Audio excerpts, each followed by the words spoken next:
And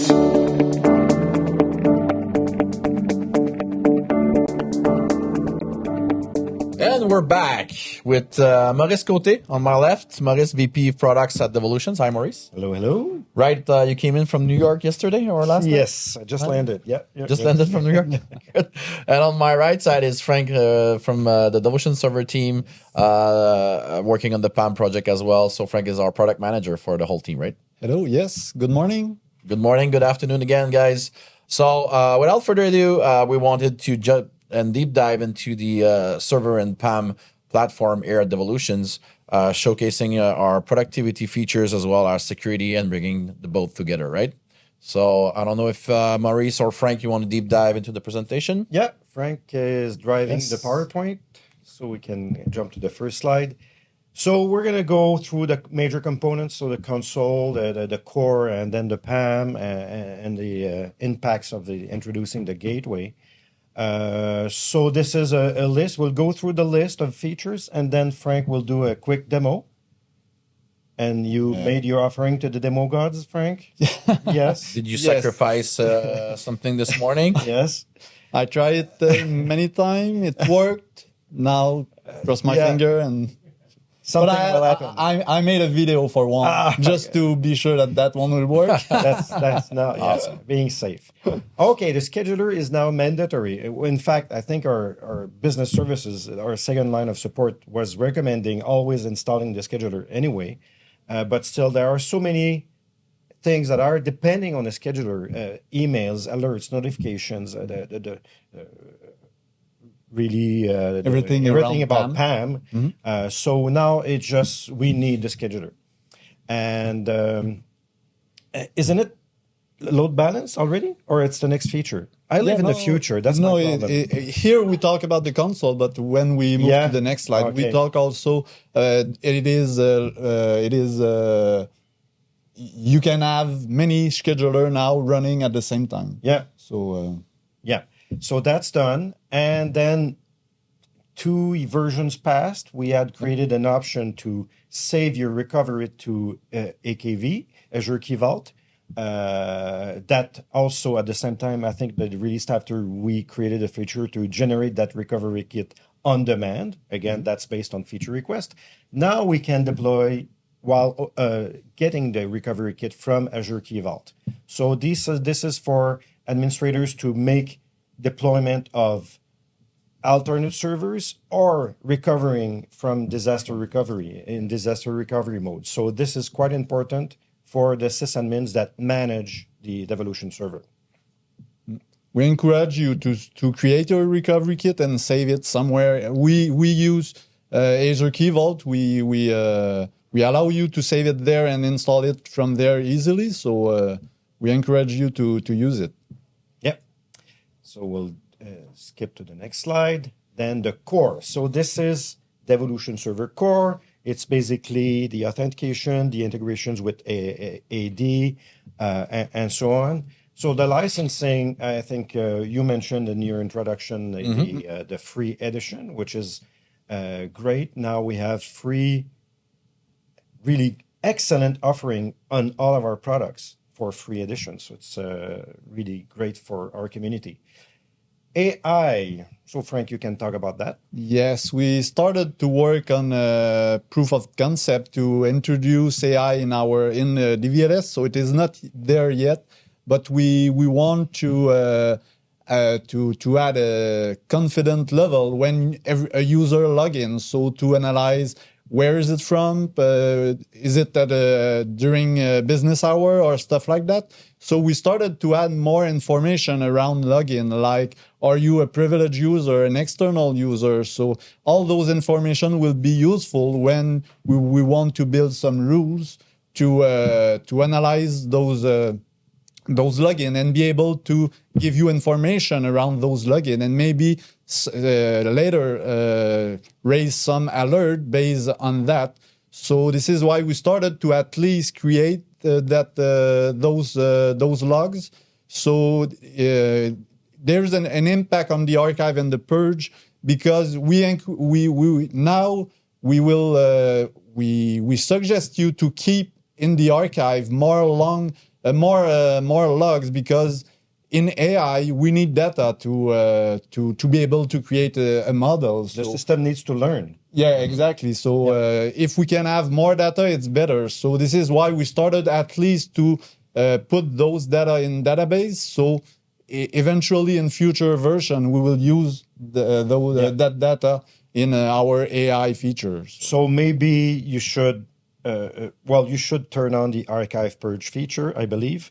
Your archive period should be maybe shorter if you do have extensive logging, but the purge should be further in the future. You should keep more data so the system has more information to make its recommendations.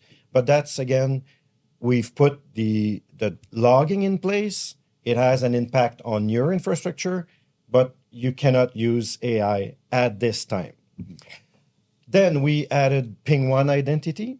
And by the way, we're working maybe to integrate RDM with Ping Safeguard, their PAM offering. We've started discussions. Good. So this is something in the future. And I spoiled it earlier. The scheduler now supports high availability. So that's just better support of our capabilities and making it easier for you guys. It's easier because you don't have to think about it. You don't have to know that you have to install it or not. We used to be able to activate it or disable it, and our customer had to know what is it and how to use it. So now we install it and it will work without any concern around that. Good. Then continuing on the core features, the web interface, the work of Paul has been really integrated. The AD console, that was a huge improvement in RDM with that latest generation, has been ported to the web interface. So there's always a feeling that you guys are more using RDM to integrate with the Devolutions Server, but our web interface is getting richer every feature, every release cycle. Notifications, you worked on that, Frank? Yes, we work a lot on that. We used to send email and notification to an email list configure in your SMTP page. Where you configure your SMTP, we had an email list there, and if you create a new admin, that admin didn't receive any notification. So we changed that to allow an admin to select which notification you want to receive or not. And out of the box, all errors, all warning, all administrators will they will receive them, and they will be able to disable them. So I think there's one example is the PAM heartbeat. It's not rare that people will receive those PAM heartbeat failure because they know that their provider is down for XYZ reason. So they know it's normal. So they would like to disable, but it was not possible before. Now at least you can disable, and we have a granularity to activate and receive notification. We still have work to do on that, but it's a first step to improve that. Yeah, because those emails were a pain. Yes. Okay, Azure AD, Microsoft Entra ID now. Better handling, and what do we mean by that? I think it's the token was valid, but we would still require you to log in. Yeah, change that. We used to validate the Azure authentication only once when you log in the Devolutions Server. So it was good enough, I would say, that you know that you have an account in Azure and you are a valid user, so you can access Devolutions Server. But what happens if your administrator goes in the Azure AD and disable your user or delete it if you stop working there? So you kept your your access to Devolution Server. So what we are doing now, we validate it continuously. So after we have a refresh token that we will validate that the user is still valid on Azure day after day. So we are sure that you are still a user with Azure. So it's really for security reason, just to be sure that you are still a user in Azure Active Directory. So we talk about it because there's some manipulation to do in Devolution Server to activate that mode, because how we access Azure today, you have to configure Azure access differently, so you have to give more rights. So this is why out of the box it will continue to work as before, but we added in our security dashboard information saying that if you don't use the new token, you will lose some point on the security dashboard, and you will have instruction, go to the documentation how to change it to use that new token, and just you have a few manipulation to do in Azure. Then you come back and all your user will be validated continuously on Azure. So you will be sure that you're always a real user on Azure. We have a questions from Kennedy Silva for you guys. Is there any roadmap for running the server on a Linux instance or as an Azure app? Maybe Marc-André could speak about that. Okay, so we can answer that question later on with Marc-André. Yeah, okay. He's looking at stuff. He's made it run, I think, on his test machine. He ran it on his machine. We have a build. He is able to do stuff. There's a few feature that doesn't work, of course, but he is working a lot on that. And his plan is he continue on the next version to work on that to be able to install it, because for now it is more dev tool. So you have to know how to deploy it.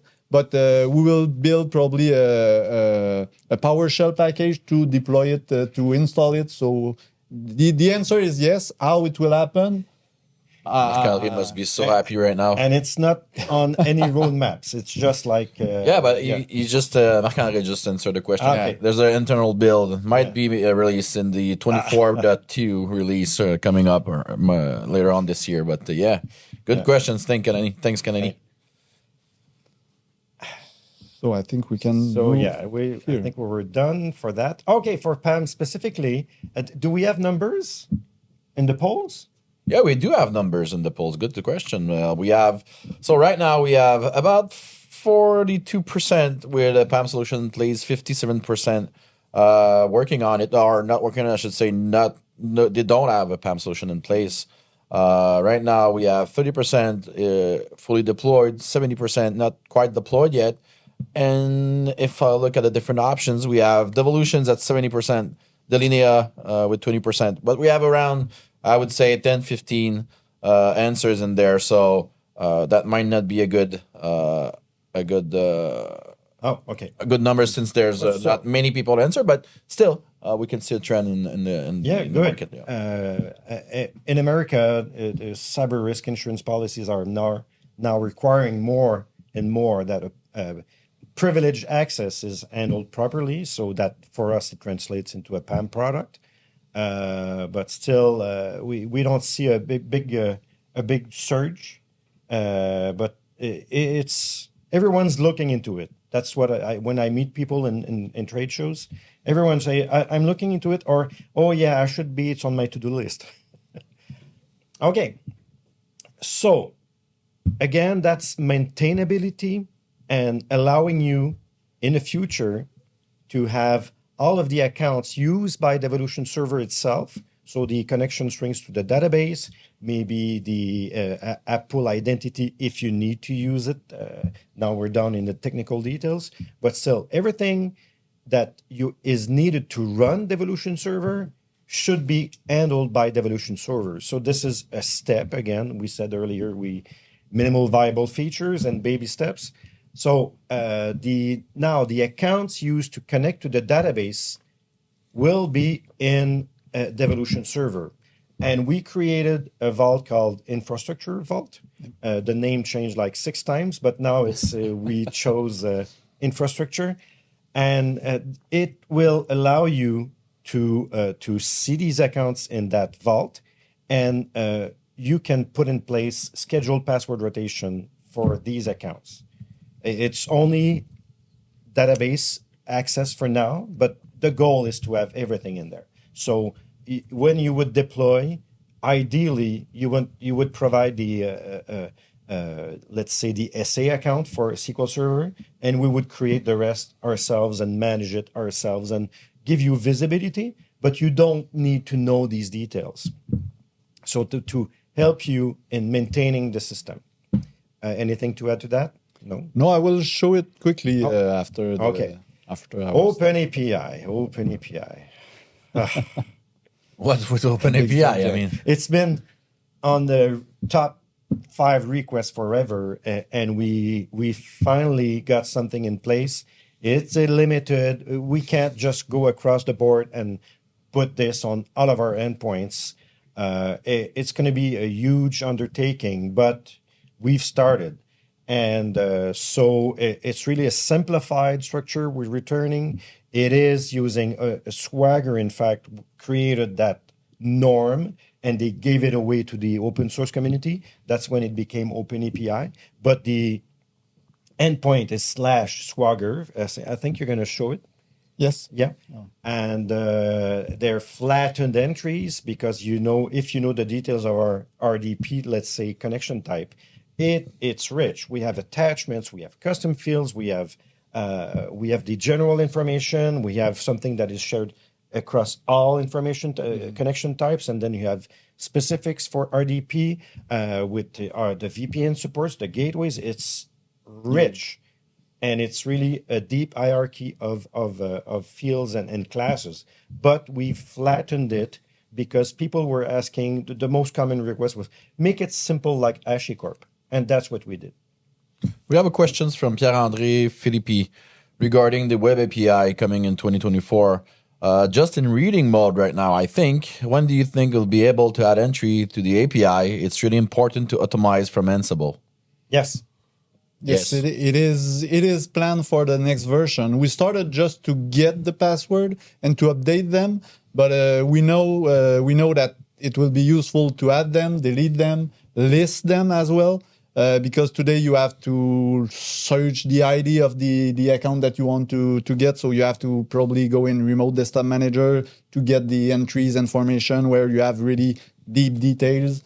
So in our next version, we plan to list all vaults, list all credentials. Then you can get the password, create some credential. But we talk always only about credential or secrets or API key. We don't talk about RDP and stuff like that because, like Maurice said, it is there's a lot of information around RDP. There's a lot of detail that it's hard to understand all those details. So we started small, I would say, only around credential to get secrets, set secrets, and stuff like that. Yeah, and it's difficult for new customers because we have credentials and sessions, and then we have privileged accounts on the other side. And now we're calling them secrets because that's what the DevOps world is using. So we'll have 3 families of entries. And again, the richness of connections is way overkill for secrets. And we intend to focus on secret management in the short cycle, the short term. So this should be available in what, 2024? .2. So next version should be coming along sometime in June, if I'm not mistaken. Yes, yeah. Beginning of June. So we're gonna have a create. Yes, create. Okay. PAM entries, that's a one-liner. We have a 2-guy team working on that full-time. They've converted the PAM entries into being full-fledged citizens in the RDM world. So now they have documentation, attachments, and much, much more. In fact, they have everything that RDM itself supports. Yes, almost for now, but we still have work to do on that, and we still add more feature from connection in the next version. A few feature will come about that. For now, you have documentation attachment. We used to support tags, for example, but it was different field somewhere, and it didn't work in the search. So now it is more aligned with what we call the connection. So, but we still have feature that will come with that, like custom field where you and all other field or generic field around a connection. Yeah, I think that the expiry date was often mentioned because they want the reports to show what's expiring and whatnot. So we'll have all of that. But again, this is a huge step. It's a one-liner, but it's a huge step.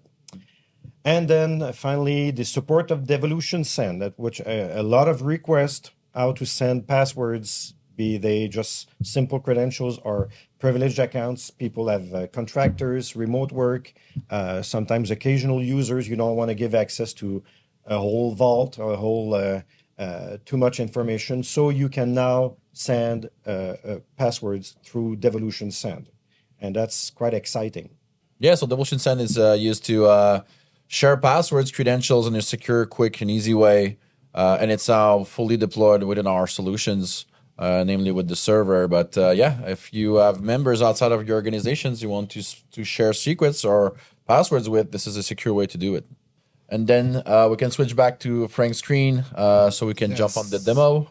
The first one is the video about notification. So if I start that, you can see that now if you go on your avatar, you will see a new menu saying notification preferences. So you will, out of the box, as I said, you will receive error and warning. But you can enable personalized selection and go in different section and activate them or disable them. So like here, we can see that you will receive out of the box information if somebody use emergency login. And this is what I tried here. So I made a emergency access, and all administrators will receive a notification that somebody used it. So we used to send it, as I said, to a specific list, but now all administrators receive that notification. You receive an email, and it is also available in DVLS with a new bell at the top right, where you see that emergency login has been used. You can mark them as red if you have processed them.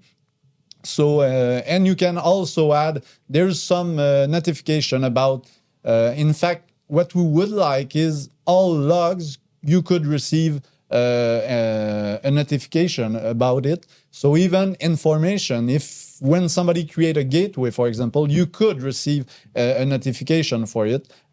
Out of the box, we don't send that because we consider that as information. But if it is a need for you, it is possible. So, yeah, it's a sweet, fine line between too much and justified information because log fatigue is an issue.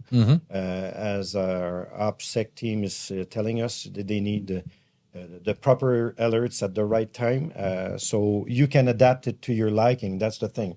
For us, most of that information is information, meaning that it won't send an email, but you can indeed go and activate that, switch the level and make sure that the alert is sent through email.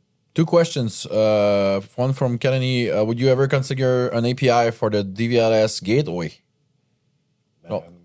Marc-André can... Yeah, but what the API for what? For what is the goal? Yeah, that's what we maybe if you want to expand a little bit more, Kennedy. And the other question from Daniel would be how easy to switch. So we're using RDM, looking at password state, wants to switch to Devolutions Server. How easy would be for Daniel to import from password state to Devolutions Server if you want to migrate his data? Well, our support team is able to script pretty much everything and import from the source. I haven't looked in password state if their export format is easy, and if you can create a CSV file with the current passwords, we can for sure import them. Yeah, from the support team, Pat just answered Daniel saying that exactly what you just said. If you contact the team at service@devolutions.net, we can provide scripts to do the migration for you. So yeah, good. Now another video, in fact, to present the Active Directory dashboard. So now we supported it in RDM, but now you can open it in the web. So you can see that you will see all your tree of your Active Directory. You can create user. You can do all operation that you can do in your Active Directory, but with a better UI. For me, at least, I think in the Active Directory there's a lot of tabs, you always search. But here you can create user, delete it, disable it, and search it easily. Find it at the right place. You can reset the password. You can unlock your user if the password is locked, and stuff like that. Here you can also use the password generator to reset the password, so you don't have to create one by yourself. So it's a nice feature that we have now in the web as well.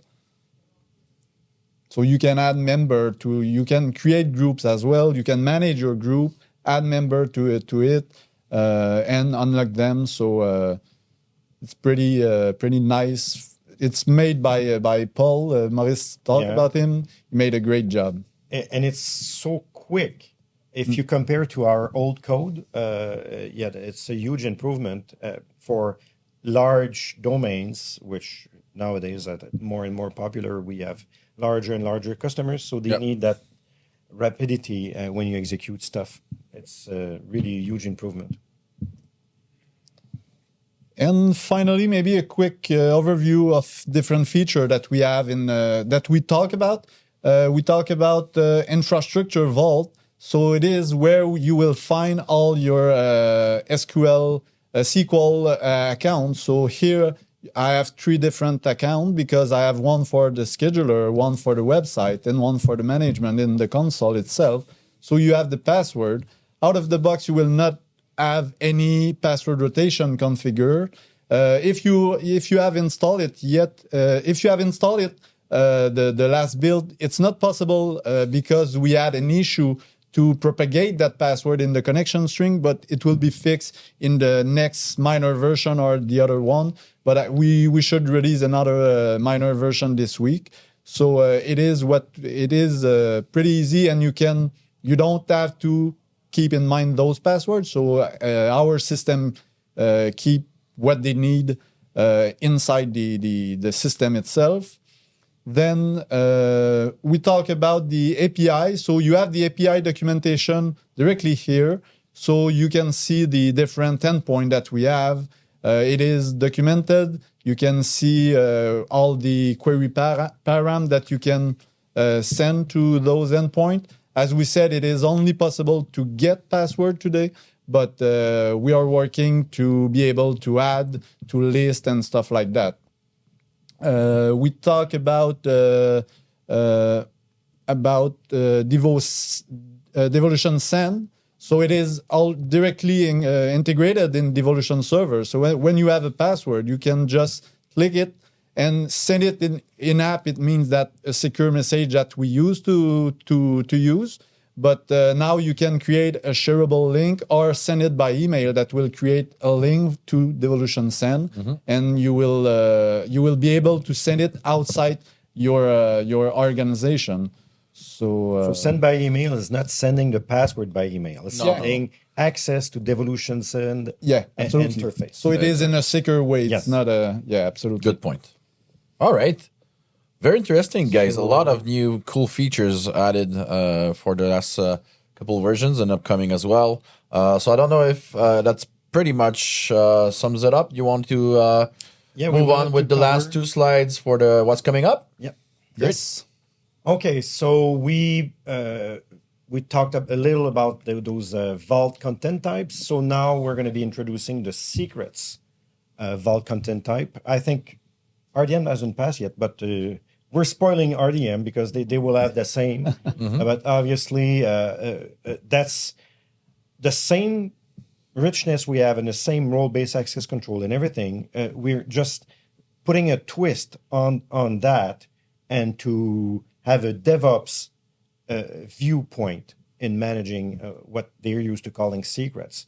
So again, it's going to be a different viewpoint, but it's the same capabilities behind the scenes and again, productivity and making your lives easier.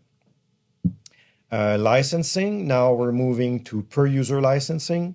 It used to be a module that you would turn on or off, but I think the sales are getting requests all the time. Well, I have 25 admins, but only 5 that need the PAM, and we'd work with them, obviously, but we were just making the licensing work as we are really helping you to use only, to buy only for what you use. Exactly. Yeah.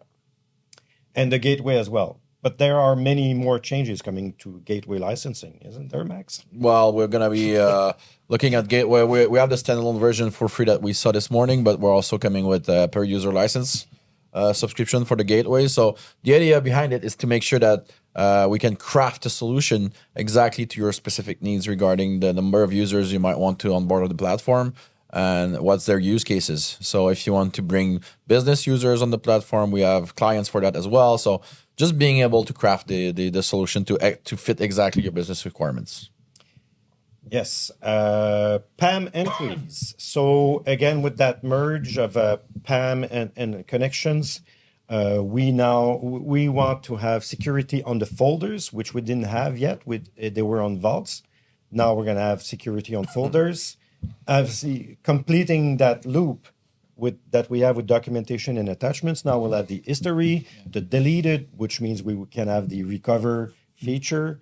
With the history, we can revert to a previous version and custom fields as well. So that's going to be completing that loop. Again, a two-man team working full-time on that. So it's a huge undertaking, but it's going to be really harmonizing with other RDM capabilities.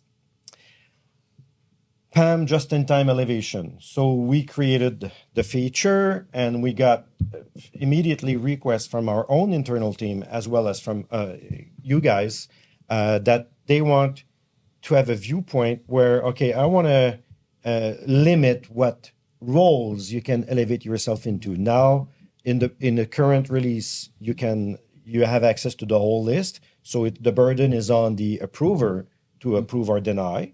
But now we will have a feature where you'll create subset of roles that are eligible for you to elevate yourself into. So it's going to be easier and it's going to look more concrete because you're going to see an account there with the roles that are available, and it's going to be based off the provider. Today, people used to bypass that limitation. People used to create many providers with different lists, but it's not. After that, you have to maintain many providers. Yeah. So now it will be easier to be able to limit access to a specific subset of. So just-in-time elevation for me, CIS controls still push for the dual account principle, but we feel that's outdated. The future is in just-in-time. People want a single account, and they want that really. Don't think about it. I need to be backup operator for the next hour, and just let's elevate my least privileged account and become privileged for that short duration. So we're going to put a lot of efforts in just-in-time in the coming features, but for the 24.2, it's going to be those account placeholders. To make a concrete list of roles that are eligible. PAM SSH. Mm-hmm.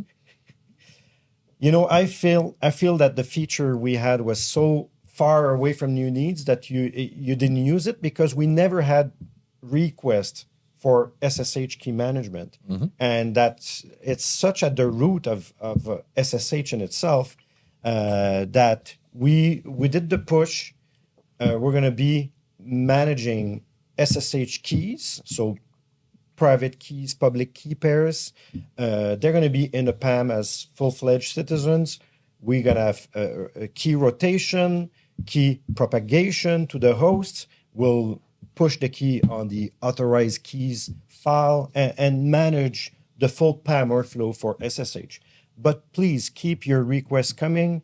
We need your input. We're at the point where we feel we will have provided the minimal viable feature, but please tell us what you need. We need that input to bring the feature where it's usable by the majority of our community. So discovery of keys and rotation of keys. I saw a few comments appear. I don't know if there's something we need to respond. That was a question regarding AWS IAM users, password and access keys. If we could update those keys from the server platform. Well, can we talk about the G word? Go ahead if you want. We look at Gartner's Magic Quadrant again, and maybe we were mentioned in the past, and then we said, no, these guys are pushing the PAM for banks and multinationals. Our customers are not asking us to be Gartner compliant, but still we're looking at them, we're monitoring the business, what they ask of us to be in the Magic Quadrant, and they do require that 2 cloud providers be supported. So Google Cloud, AWS, Azure, obviously. Mm-hmm. So that's really for us. It's on the it's something we should do. But if we get a request once in a while, it stays on the back burner. We need really your input. What would you like? Because Amazon is a huge beast. I don't know how many S3 buckets were discovered public over the years. Yeah, I don't remember. It's the worst system, I guess. So many that they didn't help you to keep yourself out of trouble. It seems like you would be in trouble if you didn't watch out for it. So I would love to do it. But it's a huge project, Amazon in itself. But we are looking into it, and but it's not on a roadmap. It's still on an idea board somewhere. The best place to request feature would be on the Devolutions forum, so we can connect with the community and see if there's a leverage or how popular is a feature within our own community. So if you want to go at forum.devolutions.net, there's a feature request section right there, and it's the best place for you guys to request features. Which all those forums are monitored by the dev team, the engineering, Maurice, VP products, David with our CEO monitors the forum, so you can connect with these guys directly. David is always on the forums. He's really active, and we need that input from the community. So keep them coming. Time's running out. You have one last slide, I believe. There's a question regarding the ServiceNow integration, which I'll let the team answer in the chat. But if you want to, what's coming in the later on this year, we saw the right there the ServiceNow any ticketing integration. So maybe a few words on that. Yeah, again, it's going to be like any identity provider. We will have a scripted engine that we will provide scripts most likely, but advanced users can create their own. But we will have the engine that will get the ticket list from anywhere. People have been asking for ServiceNow for a while now, so we worked on that. But we have the scripting part in place, and then we just need to improve the engine. But because of time constraints, it did not make in 24.2. So we're looking into it for 24.3. Awesome. So you have a list of what's coming up later on this year. And to be honest, it is what we have in mind, but don't hesitate to send us your input on the forum. I read all feature requests. I will reply you for sure. And we want that feedback, and it can change, to be honest. So, but it is what we have in mind for now. Oh, it changed this morning. Yeah. Yeah. There's a lot of very cool features in there. I mean, Yeah. that your roadmap is packed with awesome, great features in terms of productivity and security right there.